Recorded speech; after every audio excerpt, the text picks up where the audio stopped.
So, friends, on behalf of my Retired Foundation, we extend a very hearty welcome to all of you for this very interesting session on the topic of hack your brain to feel better. Even I don't know what's in store for us, but I'm sure that what is in store for us is an exciting thing which is in store for us. So, over to you, Dr. Jayashree, madam, for taking us further to hacking the brain. Thank you, sir. In fact, I should thank you for giving me this opportunity to connect to our MRL members once again and sharing with them some interesting information related to the brain. In fact, I should tell you what triggered this topic into my brain was few weeks back when I attended the MRL program where the men folk performed excellently well and our ladies anchored superb. Anchoring was very superb. And what surprised me there was the performance of some of the members whose hidden talents I got to see for the first time. And in fact, one member said that it was his first performance. That made me think, how did they come out of this comfort zone? How did they come out of this fear zone?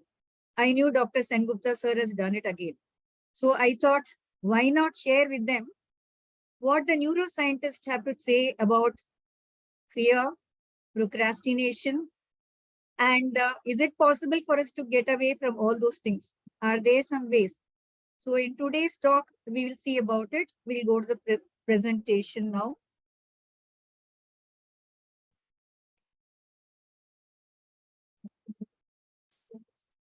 So can you share the screen for me?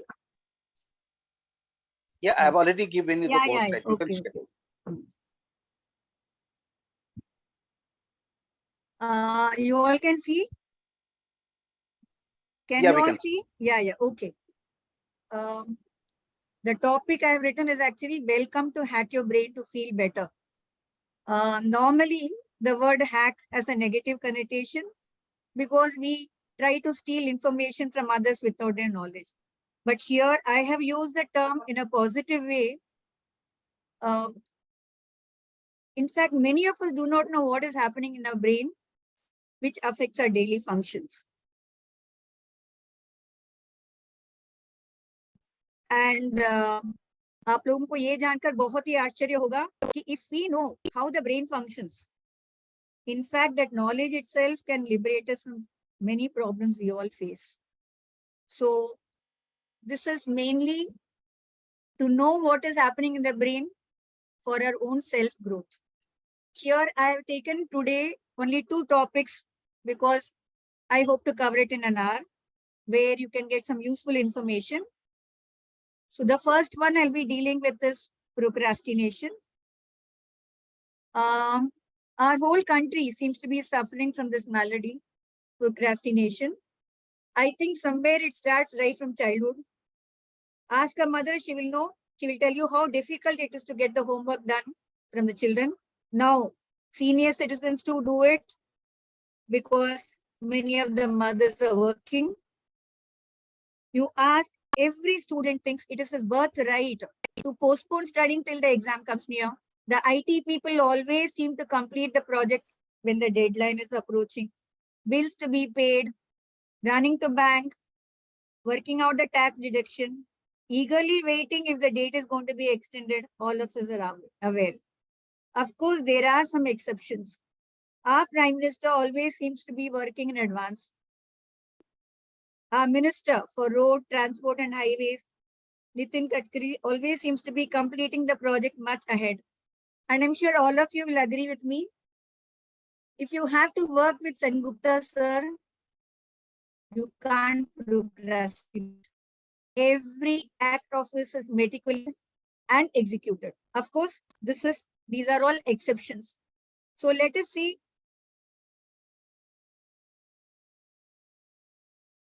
Let us see what is there in store for us.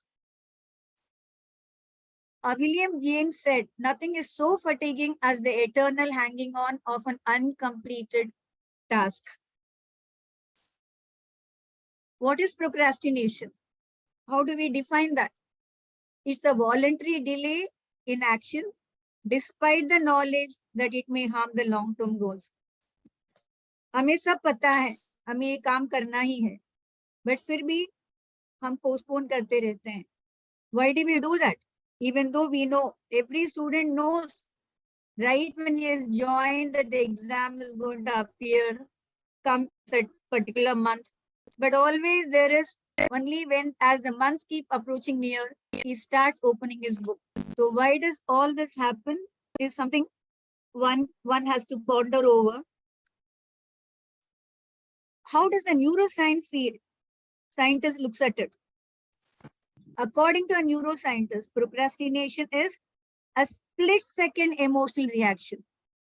Please listen to this very carefully. It's a split-second emotional reaction that represses your reasonable thought processes and yearns for immediate reward booster.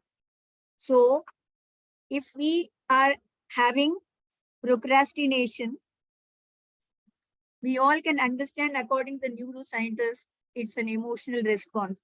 And why does that happen? Exactly what happens in the brain when we are talking about procrastination? हमारे brain के अंदर महाभारत होता है. किसके बीच में? It's an internal battle between prefrontal cortex and amygdala. Now, ये prefrontal cortex का क्या function है brain में? It is that part of your brain which focuses on planning, setting goals, decision making, strategizing. मतलब जो भी काम के लिए चाहिए वो सब यहीं पे उपलब्ध है. And what does amygdala do? Amygdala is associated with automatic emotional reaction to any situation. And you may wonder why there should be a battle between the two, because the functions of both seem to be totally different. One is asking for an action, another is seeking for a pleasurable experience. If you look at our human behavior, you will find that all of us are addicted to dopamine. In fact, dopamine is a chemical. And in fact, it's also called as a motivating chemical. When this hormone secretes in a healthy manner, we are always motivated to do so many things. When it is less in secretion, we don't feel like doing so many things. When it is high, we are hyperactive about so many things. Now, we human beings always crave for pleasurable experiences. Now, brain normally likes to involve in those activities which produce instant dopamine, just like watching TV, WhatsApp, looking at WhatsApp messages, video games, etc. Mind quickly acts on emotional impulses rather than logical thought processes. This is mind's nature. Example, if a student has to study for an exam, or if there is a difficult task to be completed, one prefers to watch the TV and the amygdala gets triggered instantly and it keeps goading you to act do that thing which gives you instant relief. So attending a phone call or watching a serial, watching a movie, all that gives us immense pleasure. So this is where we are all caught up. Now, Mel Robbins is a researcher who has done extensive research on procrastination. In fact, much about procrastination today we know thanks to her work. In fact, she has used the techniques herself, what she has given to others, which according to her really helps everyone. According to her, she says procrastination is a habit which has 3 parts. Before we go to that, why does procrastination take place according to her? It is the brain's way of protecting you from stress. Please understand one thing. Every part in our body is always waiting or working to help us. So If the brain thinks that you are having a stress, for example, when a student is studying for a subject which he doesn't like, so he doesn't pay attention in the class, he doesn't understand. So for him, he is under stress. Your brain only knows that you are under stress. So it devises million ways to protect you from there. So it says it's a danger. That's all. So what you have to do for that? So your brain actually is trying to protect you. So procrastination is a habit formed by the brain to protect us from stress. So according to her, what are the three things that are there when we talk about a procrastination cycle? She says each and every one of us go through this procrastination cycle. First, she calls it as the trigger. That is, Procrastination is what trigger. is that? Then Yeah, what avoid is doing, trigger? and reward is Hello? feel temporary relief. Hello? Okay, trigger. Talking about trigger, we are talking about the situations which is going to produce stress to us. Either it is paying a bill, or it is visit to a doctor, it is completing a project, whatever it could be. These are what we call the trigger. And it creates stress and we feel very unhappy about it. We don't feel good at that time. So the second thing, according to the once the trigger is there, the second thing, and immediately the brain gets a signal, and immediately what the next step it tells you is avoid doing it. Because something which is causing you stress, the brain thinks the best is to avoid doing it. And because according to it, if you avoid doing it, it reduces stress, even though it may be only for some time. The third thing is reward. Then why do we avoid doing it? According to Mel Robin, when you start avoiding doing things, it gives you temporary relief from the stress. And so you feel happy that you don't have to deal with it right now. You can see it later. And let me tell you one thing. This reward which we keep every time under stress, we don't realize this reward is only for a short time. And the dopamine that secretes is very less. But then somehow the human beings seem to go for this small little dopamine, which gives them relief from stress. Now, she says there are 3 steps which every individual can take to avoid procrastination. What is that? These 3 steps, according to her, can train your brain to see the completion of a task. Why completion of a task? According to her, when there is a completion of a task, the dopamine that secretes is much more than the dopamine that secretes when you avoid doing it and keep doing something else. And she says, once you set the pattern to enjoy the completion of a work and the dopamine secreting, you will slowly start getting into the habit of not procrastinating. You may ask, is it possible? We will see with some examples later on. The first step for you, if you want to avoid procrastination, is forgive yourself. You may say, why forgive? What I'm doing is not correct. I'm lazy, I'm indisciplined, I'm not, whatever I'm doing is harming myself. The problem, what the Mel Robbins says, is it's not a problem. She says it is not laziness, but the habit pattern of your brain which you're not aware about. So once you get the knowledge of it, that itself can liberate you from the problem. So, and she also says that once you forgive yourself, her research indicates people who forgive themselves for procrastination and decide to do something about it, she says later on their tendency to procrastinate reduces. This is all her research evidence. Now, and she also has seen people are very hard on themselves who feel more guilty. She says they procrastinate more and more. So she says the first step for you is to, okay, I have this habit. It's not helping me. She says it's okay. Now you understand it is your brain which wants to protect you because it thinks you are in stress. But you need to tell your brain, no problem, I can handle it. So we'll see how that can be done. So she says the second step she says is identify what one is stressed about. What are the triggers? As I already told you, a visit to a doctor, many of us keep postponing with the fear that something will be there. Or a student always faces this problem. In the office, we have this. Everywhere in our country, examples are plenty. At home, even conflict situations that arises between spouse, between parents and children, everywhere, we keep postponing dealing with it. We somehow think that if we close our eyes, everything will become all right.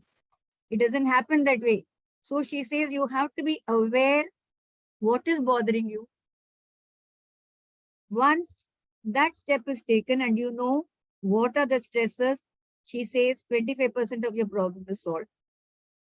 She gives what is called a 5-second rule.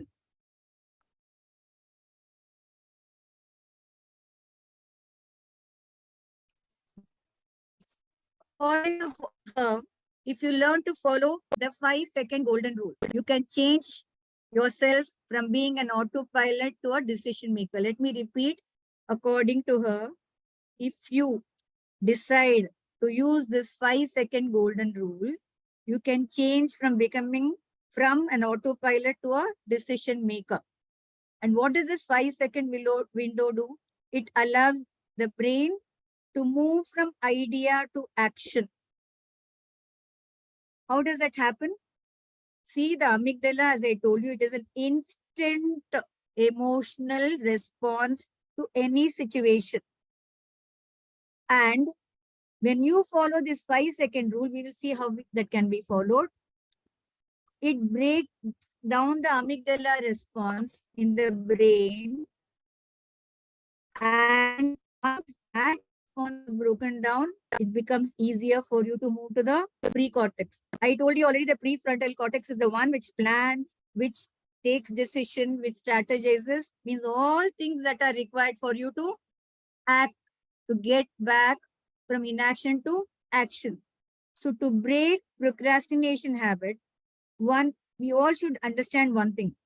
We have no control over situations. Now, Samta ma'am was telling us, you all heard the problem she has with her eyes. It's a trigger which normally affects everyone, gives stress. But then, if one only keeps thinking about it and if only one is staying in amygdala for a long time, then one seems to be in procrastination and tries to forget that by indulging in some activities so that you can temporarily forget the situation. But ultimately,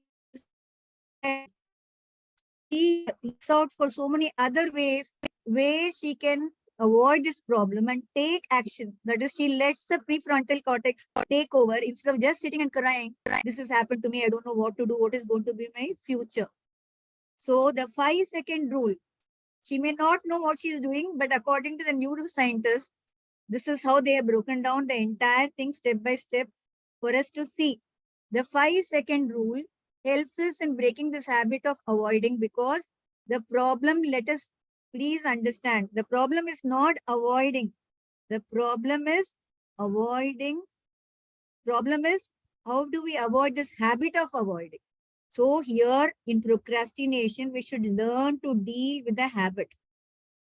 And this 5-second rule will help in training the brain to see, as I told you earlier, the completion of a task. That is, we move from amygdala to prefrontal cortex.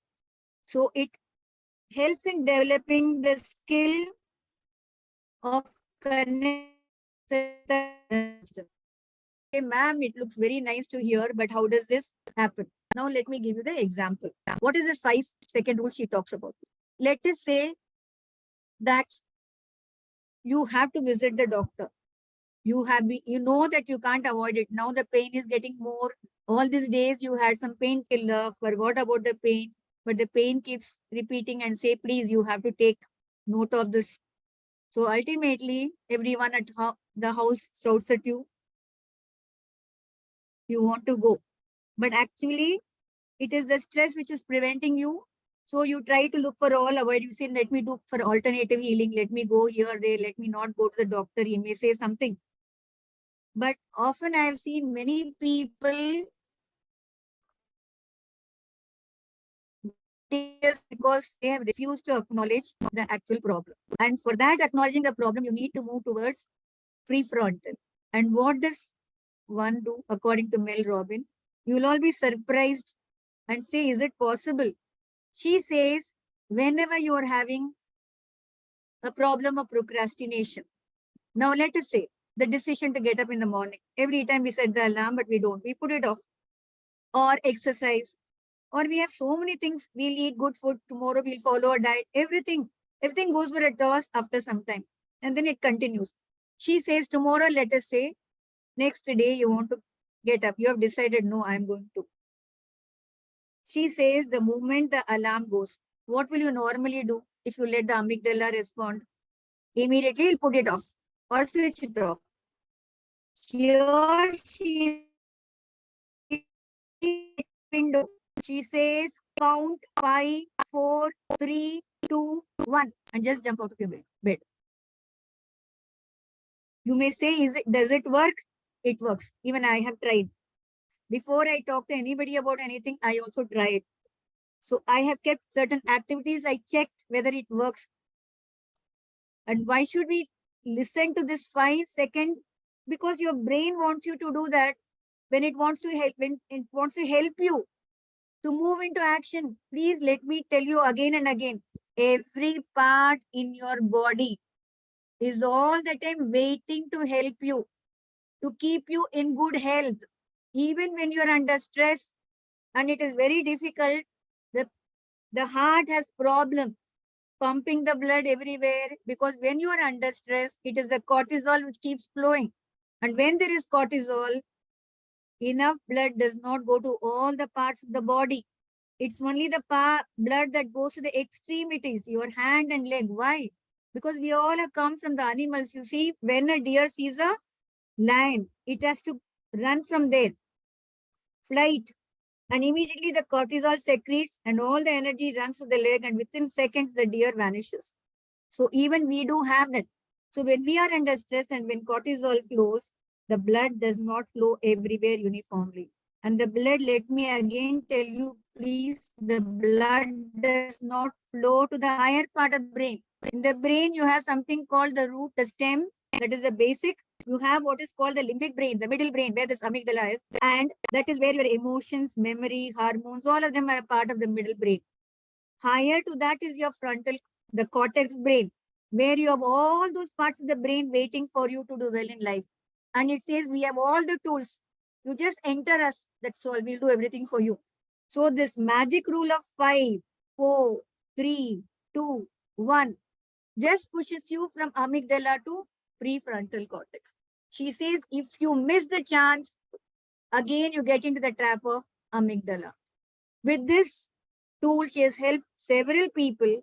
And what I'm saying is, you can't have wish for magic to happen, but definitely you take one particular activity. Many of you may be wanting to go for a walk. Many of you are already doing it. Many of you may be wanting to do exercise or follow a diet or do yoga, whatever it could be. Take only one activity. Or you want to practice singing, you want to do dance. In fact, as I told you, I was so amazed to see the wonderful performance by all the members there. The interest you develop, and once you start, nothing can stop you. So if you want your prefrontal cortex to help you achieve whatever you want, then in order to break the amygdala pattern, which again is not against you, it only knows that you are under stress and it wants to reduce the stress for you and says, come on, I got a shortcut way. Just keep avoiding it. You will still get away from the problem. But actually, we know that it does not help us. So one may wonder whether this 5-second rule is not deadly. Like to tell you all, please try it. See for 1 week, take one particular habit and see if it works for you or not. And as she said, if you're hard on yourself and say, ma'am, whatever lectures you may give, Nothing works with me. That means what are you doing? You are being very hard on yourself. You do not understand the instrument that is given to you, the beautiful instrument called the brain. Brain does not make us miserable. Brain wants us to be always happy. But it tells us, just when you learn the car driving, you know all the parts, how does it function? So similarly, if we want to make use of our brain for good things, we need to know how it functions. The knowledge itself can liberate us from the problem. So we can all try and use this 5-second rule. I tell you, it really works wonders if one tries. We try so many things. We go to new restaurants, try new food. We change our fashion, in so many aspects we have changed ourselves. Why not change our way of looking at our own life by just listening to the brain? And the prefrontal context says, I'm here to help you. You can achieve whatever you want at any age.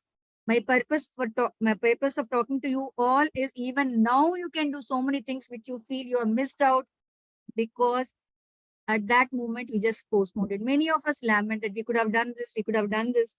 We had good opportunities, but we never took care of it. We just let the opportunities slip by. You see that things can really move. So what is this 5-second rule does? It bridges the knowledge action gap. I know what is the problem with me. My complaint is I don't know how to solve the problem. The problem can be solved according to her if you follow this 5-second move. And what does it do? It outwits the amygdala and it activates your prefrontal cortex, which is waiting to solve your problem. And here lies our true power. So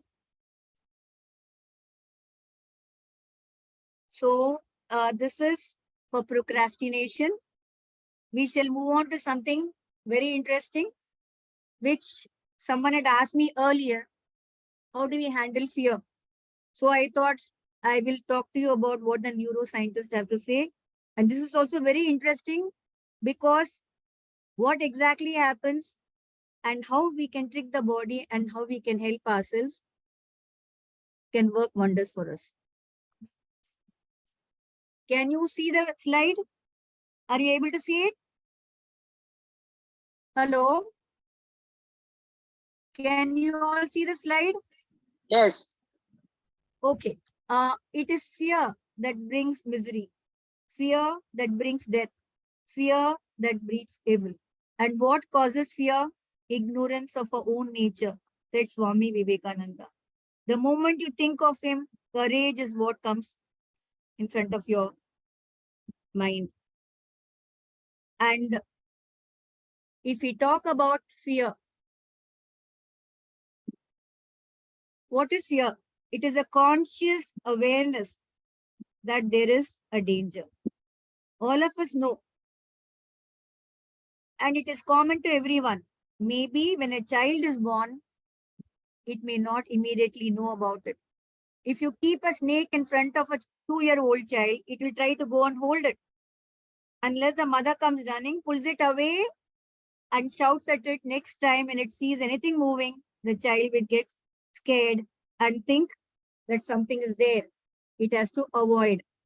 Now, before we know about fear, we need to know something about emotions, because fear is an emotion. And why are these emotions given to us? It has a purpose. And what do scientists talk about it? They say it's a energy in motion.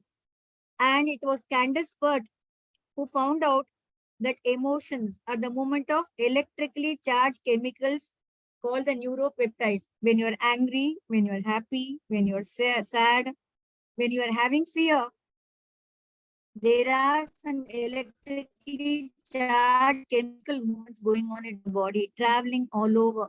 So different emotions also, she said, has different electrical charges. Positive ones have positive charges, negative emotions have negative charges. And we all know that how emotions affect us in our life. But why emotions? Emotions are what makes us human. Emotions helps us to feel.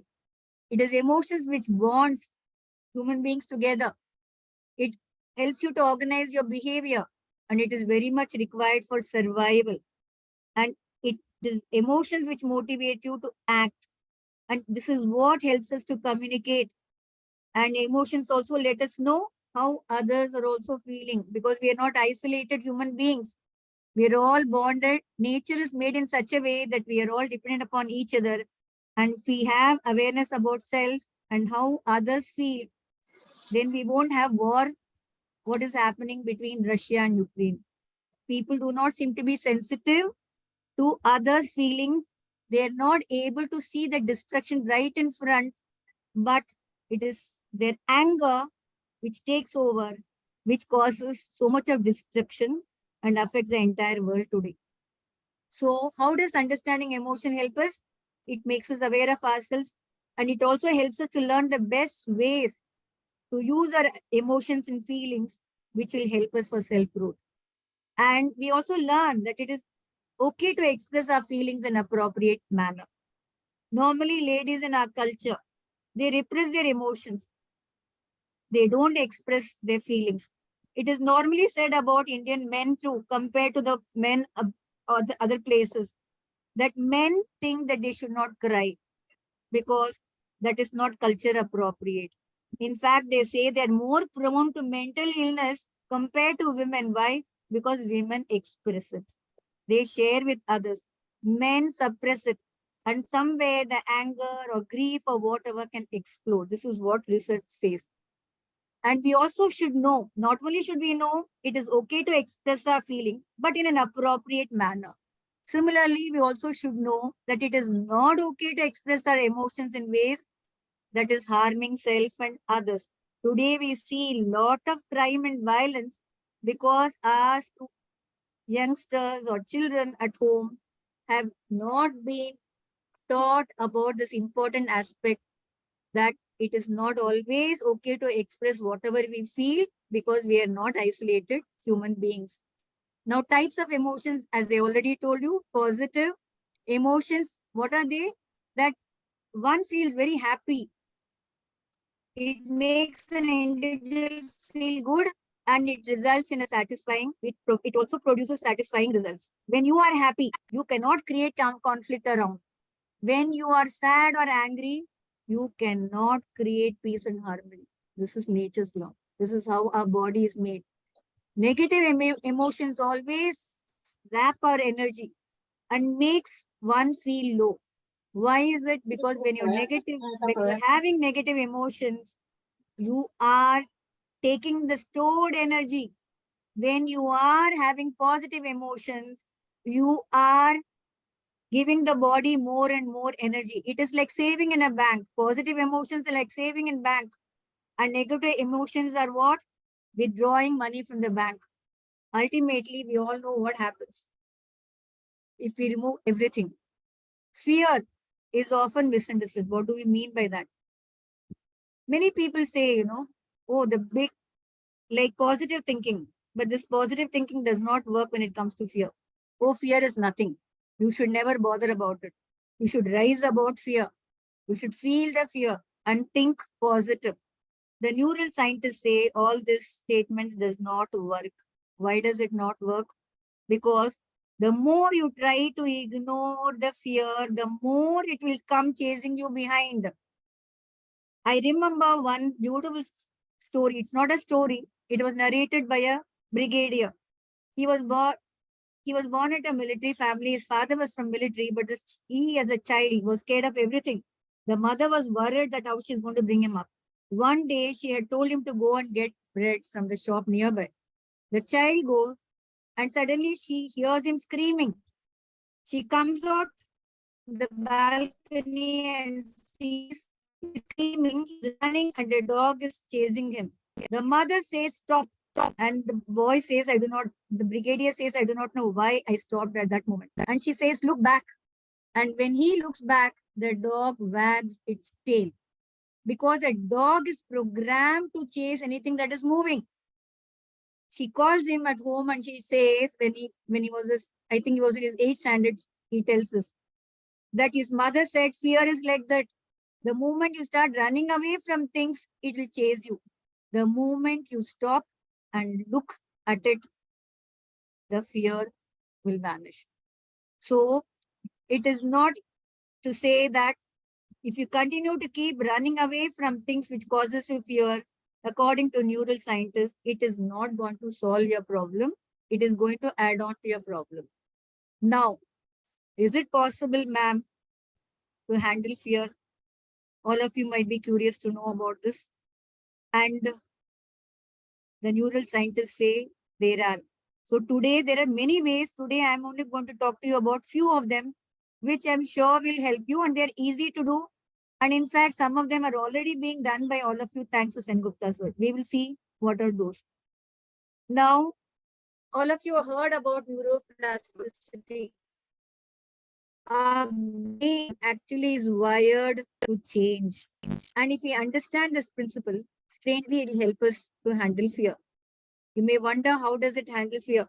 Now, many of us have certain habits. For example, there are people around us who are always critical about everything, or always negative. And for such person, whenever he goes to any place, he will see what is wrong. He can never see what is right. They normally say in Mahabharat, the character Duryodhana, for him is always wondering what the other person is up to. Whereas Yudhishthira is always thinking everybody is good like him. Both of them had to face consequences because of their perception. So what happens when you are constantly engaged in a particular kind of behavior? Your neuro pathways, all these neurons have a pathway. They are all set. And the moment, suppose, let us say, as a child, your mother found that it was very difficult feeding you. She showed some uncle next, living nearby, and she said, that man is going to come and beat you if you don't eat. So next time, whenever that man comes, you run inside. Why? Because already the fear is associated that if this person is going to come, I'm going to have a problem. And these are also, fear is always conditioned. See, fear is learned. So according to the neuroscientists, what is learned can also be unlearned. That is the thing. So what do they say? How do I change the fear, ma'am? With the help of neuroplasticity. They say that, as I told you right now, the child, because of the environment, knows to be scared. There are some people, if you see, normally people in Punjab, they break, their child rearing is so different than the people rearing the children in South. In South, if a child is just walking, what the mother says, be careful, you will fall down. I remember a neighbor who was from Punjab. That boy used to skip 2 steps and jump down. And when we used to question, he says, at this age, that fellow should skip 3 steps. He's only doing 2. I'm not saying that everybody should do, but what I'm saying is, when we start moving in a particular direction and somebody says, no, be careful, our brain doesn't understand why it is being said. The brain only realizes some danger is there, that's all. So we do not see how we can overcome this. So as a child, why a child is able to learn quickly things? Because the neuroplasticity is very malleable when you're a child. It's not that it is not malleable even at old age. It is found that even when you grow old, previously the concept was that as soon as you are reaching the age of 20, your brain stops growing. But now the neuroscientists have found out till the deathbed, it continues to grow. The brain continues to grow. And what is amazing is, you can make this neurons grow, and what will that do? It can change your thinking. And what will that change in thinking do? The change in thinking can change your feelings toward anything, and that can help you to do what you want. So the brain is wired to change. Earlier perspective, as I said, we thought it was limited, but neuroscientists today say nothing. In fact, many of you would have seen, I have seen myself, a man of 80 years age who got a stroke. Within 8 months, he was back on his feet. He could do it. It is not that when you grow old, yes, it may be unlike a child or an adult, but still it can take place. So there are new pathways which can be done. So what do we do? So what do they say? Start having new learning, which gives you new neuro connections. So when you learn a new language, when you start playing a new game, when you start walking, when you start using those, doing those exercise where both the sides of the body is in action, symmetrical, playing tennis, all these games they say is very good to increase the neural pathways, learning a new language. All these things can really help us. So you may say, ma'am, how does this help in removing fear? This helps in removing fear because when we are scared of something, as I told you, what is it? We have been using the old pathways. When we want to get away from fear by understanding what it is, we are trying to look at it in a different manner. Look at how Samta ma'am looked at the same thing. Look at somebody else who talks. It may not be possible. I'm very careful about it. Why? Because the fear factor plays there more. So if we say, no, let me connect, let me start doing something which will help me. Let me try. There's nothing wrong. And our brain says, we are here. You can make new neuron connections and change your behavior and you can be safe. There is no danger. This is what the brain wants to communicate to you. Amygdala tells you because it wants to protect you, but you can understand that it's not so. Okay. Now I'm going to talk to you something very interesting and I hope all of you will be able to do. This is called grounding exercises. How is it going to help us? Simple. Suppose you are in the flight and there is turbulence and the pilot says all of you fasten your seat belts. All of you are very panicky. After some time he says remove it. And then once the plane lands, what is the reaction? Oh, we are safe now. So similarly, believe it or not, these grounding exercises makes you feel that you are safe.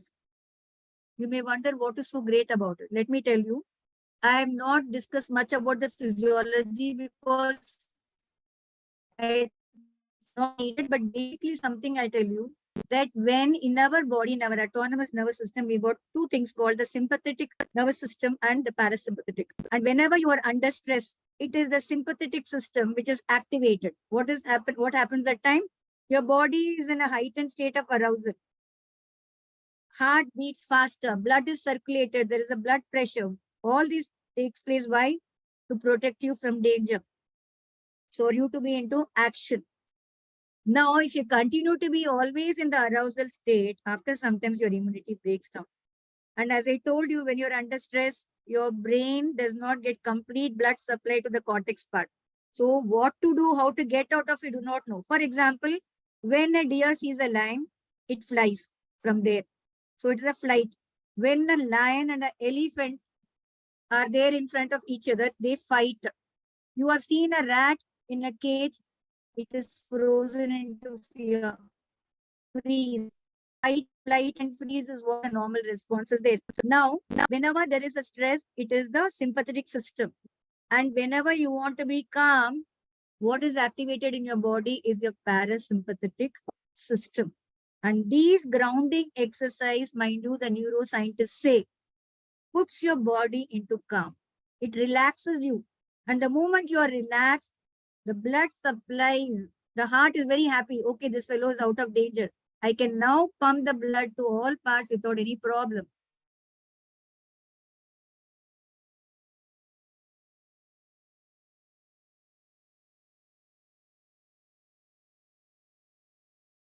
Exercise you can do. The neuroscientists say that you can use your sense organs for these grounding exercises. What is the sense organs using?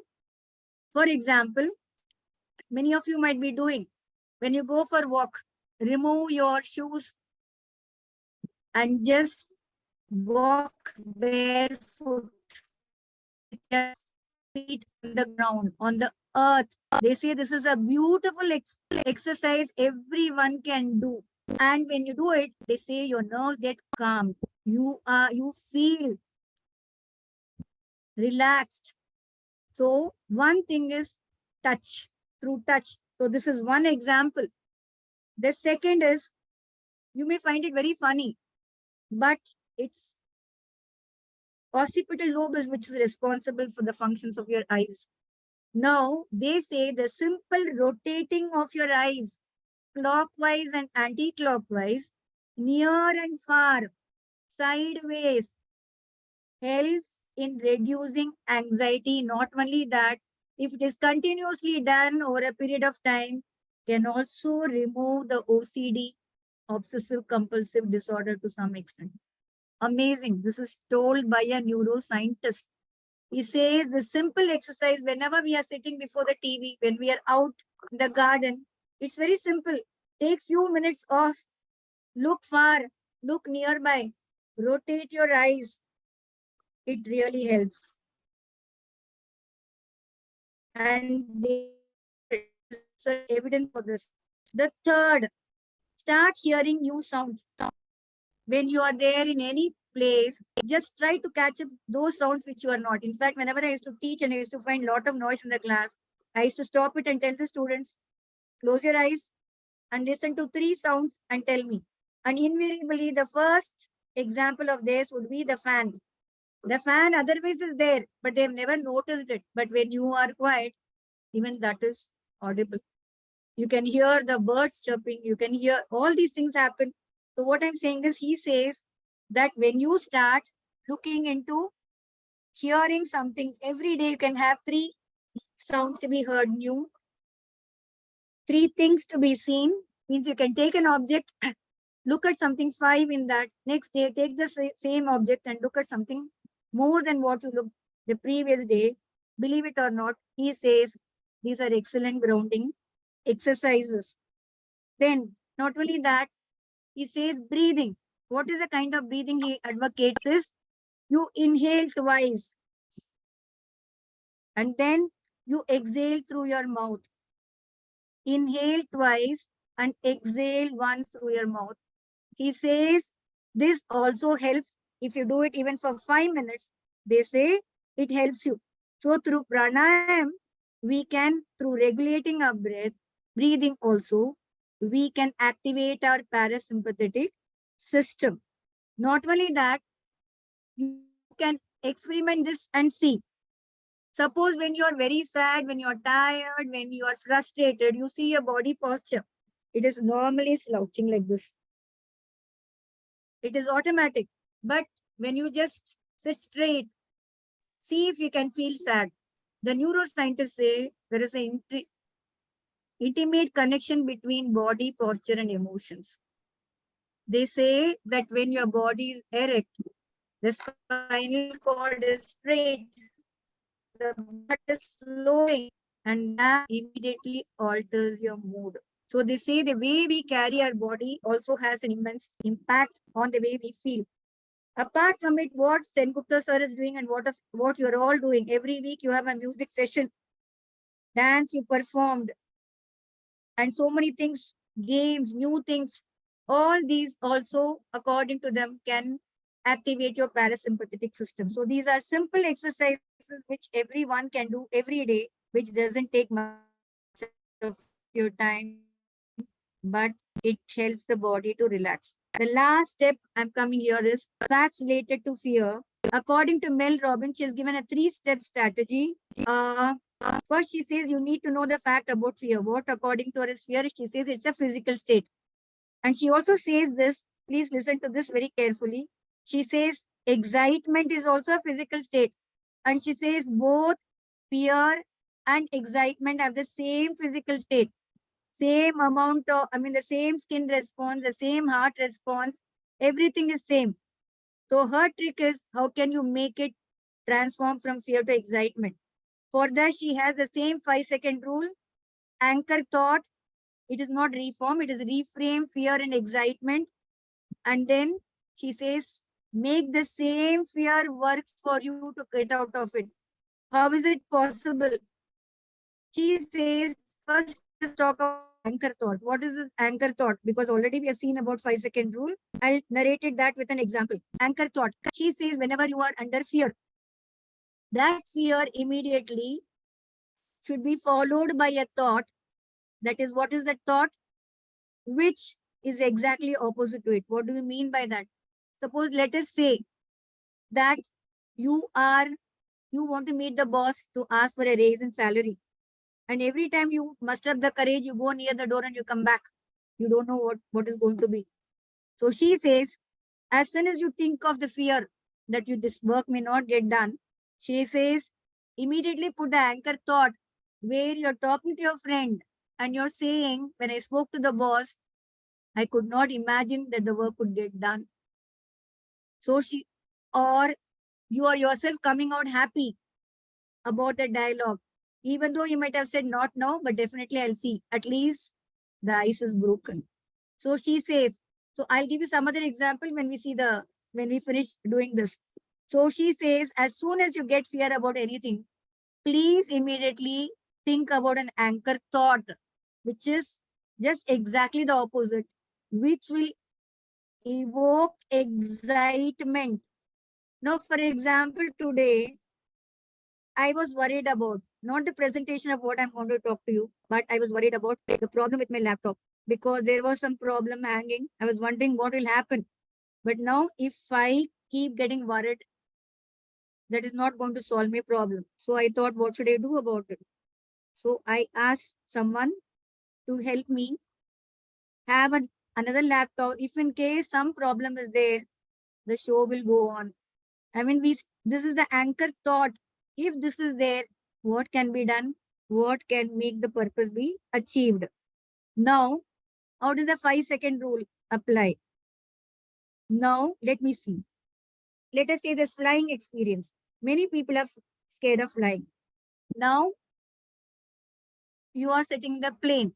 You are going to America to meet your son, and you're not comfortable sitting there. And in between all the announcement by the pilot for you to fasten the belt makes you very anxious. So Mel Robbins says quickly, she says, count your 5, 4, 3, 2, 1. And immediately she says, think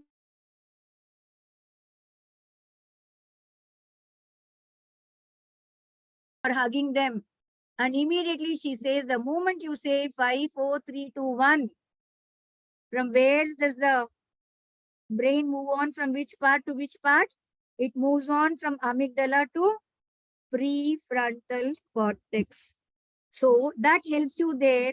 And when you think of that thought, your mind, remember, your brain is in an altered state.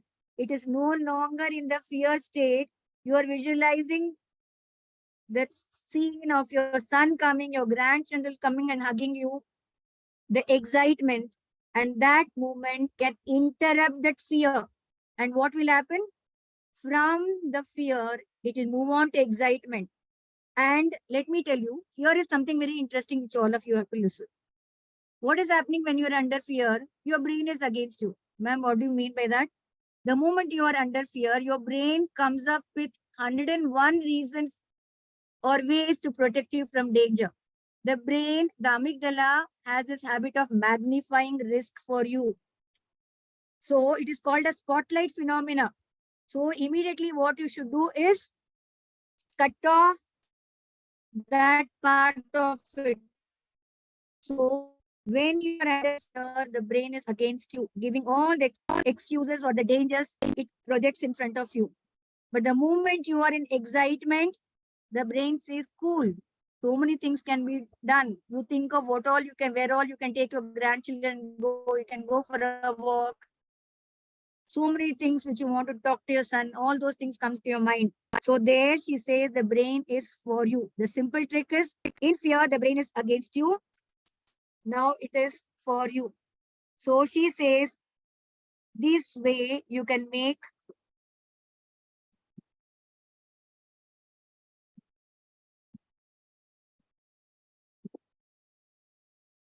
so this way she says, so whenever you have, whether it is going to visiting a doctor, whether it is paying the bill, whether it is starting to do something, whether fear of talking to your spouse, solving some issue, talking to your son and daughter-in-law, whatever it could be, you can take the first step. Fear, we all know, is a reaction. Courage is action. So everything you fear, you have to make it work for you. All of you must have seen this advertisement that comes these days. अरे यार 5 minute नहीं दे सकते हो अपने दान के लिए. I only want to tell you, हम 5 सेकंड नहीं दे सकते हैं so that our brain can help us. This is what is my request to all of you. I think we're already running time. I have tried my best to complete because there are so many ways to reduce, but I thought I'll introduce some of the ways to you so that next time, please do not blame your brain. Understand that brain is always wanting to help you. And we have to cooperate with our brain. We have to our brain functions and make the best out of it so that we can lead a happy life. Thank you so much. Any questions, please? Madam आप presentation को बंद कर दीजिए. Thank you. Yeah. Floor is open for questions.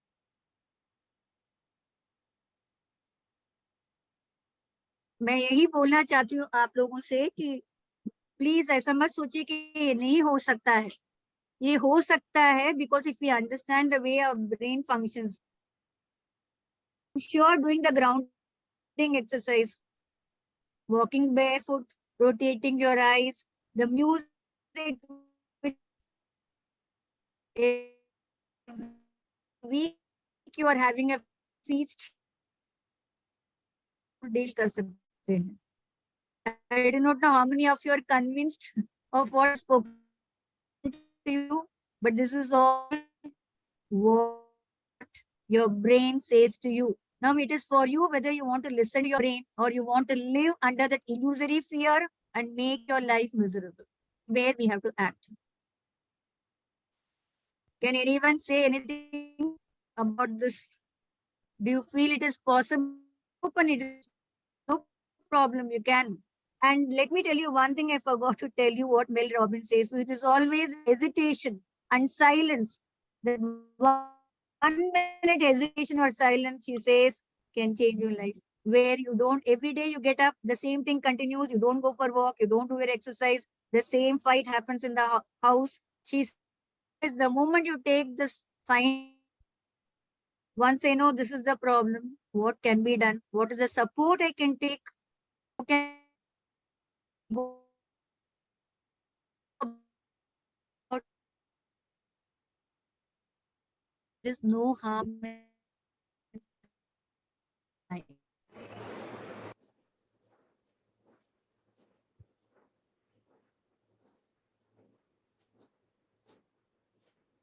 Hello.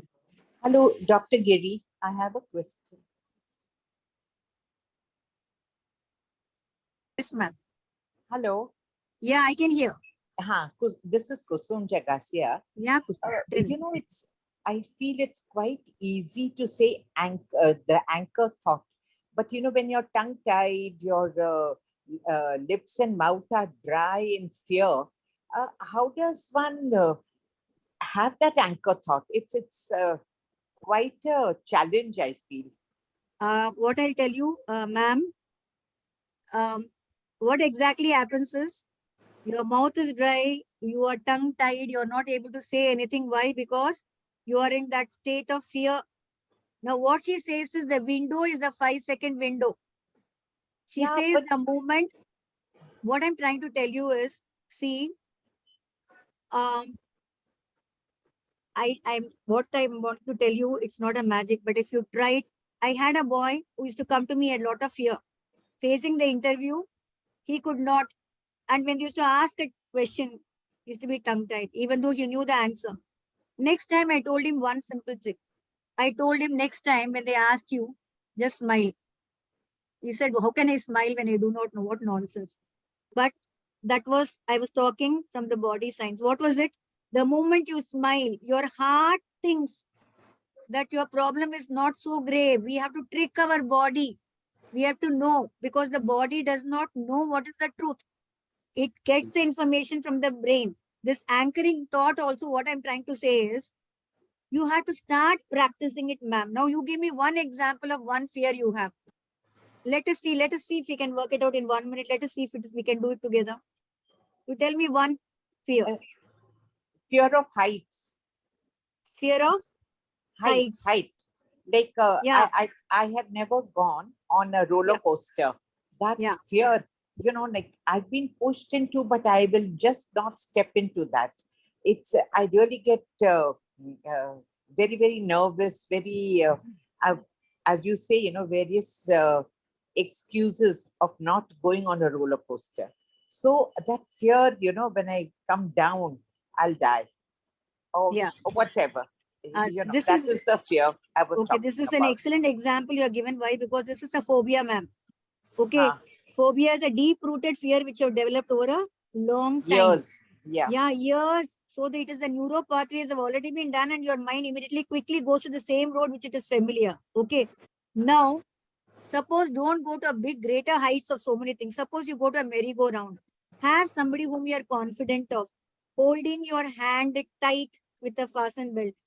What Mel Robbins says is, the heart will beat faster, but you will not collapse as your brain visualizes and gives you the multifold thing.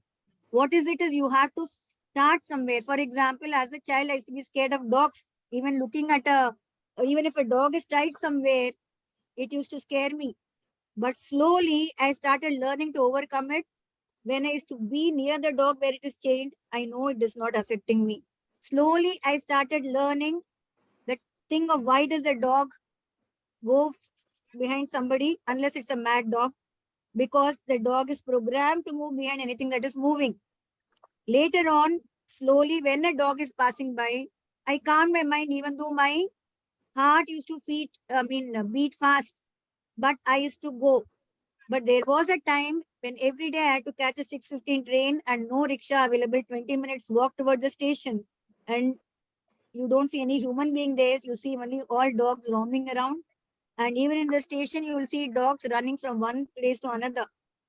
And if somebody would have told me 10 years back that I would be there in that, I would have said no.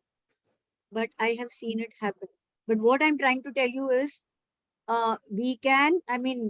anybody who's interested can connect to me. We can work on this fear step by step. There are different ways how one can, but one should not shut the door and say it cannot happen. Because the moment you shut your door, what you're doing, you're unwittingly allowing the brain to function mechanically. Yeah. And we should somewhere learn to stop it, this mechanical function. We have been given a choice. Now, COVID, tell me how many of us are so scared? There were few people who died. Haven't we survived? Haven't we come out of it? Did fear paralyze us? At that moment, didn't we come out of it? How did that happen, ma'am? No, We didn't realize our brain was yeah. working. Now see, when I gave you an example of roller coaster, I have no fear in flying. I have no fear in going to high-rise apartments. In fact, I live in a high-rise apartment. But I just gave you an example of a roller coaster because that is really a big challenge for me. No, it's for many. It's a challenge for many, ma'am. Because many people feel giddy. They can't even when they see it, they feel something. So what I'm Yeah. saying is, this is a deep-rooted fear, but over a period of time, according to the neuroscientists, whatever today I've shared with you is what the neuroscientists have to talk about it. Mhm. And they say as that if you at least know what is how your body is functioning, somewhere you will be able to do. Now, for example, every day, 15 minutes, you practice the grounding exercises and Yes. start activating your parasympathetic system, where you more often feel composed, not dealing with conflict in the situation at home, dealing with so many illnesses. I mean, see, True, one has true. an Very illness, true. but if we learn to face it and we see what we have to do about it, like what Samta ma'am is doing it. Anybody else could have just gone into deep Oh depression yes. Oh yes. Oh because yes. something seeing something is Hats off which is to her. very important. In fact, it's very inspirational, you know. I mean, very, very true. Very true. So Thank you so much. Thank you so much, Doctor. It was Yeah, such an thank you. excellent talk. Very, very nice. thank you, ma'am. As long as I feel someone can feel good about using these things, I feel my job is done. At least somebody can venture to try it. Yeah, That's yeah. what I just want to say. Thank Thank you. Great session. Great session, Jayashree madam. Thank you, ma'am. Very Thank you. nice. For your Very time. nice. Very great. In fact, Very you good came session. handy for me. I could show your example so that people could see live example. Yes. True, I should true. say a Very big true. thank you Thank to you. you. Thank you very much. Yes, we are great fans of you, Samatha. Thank you.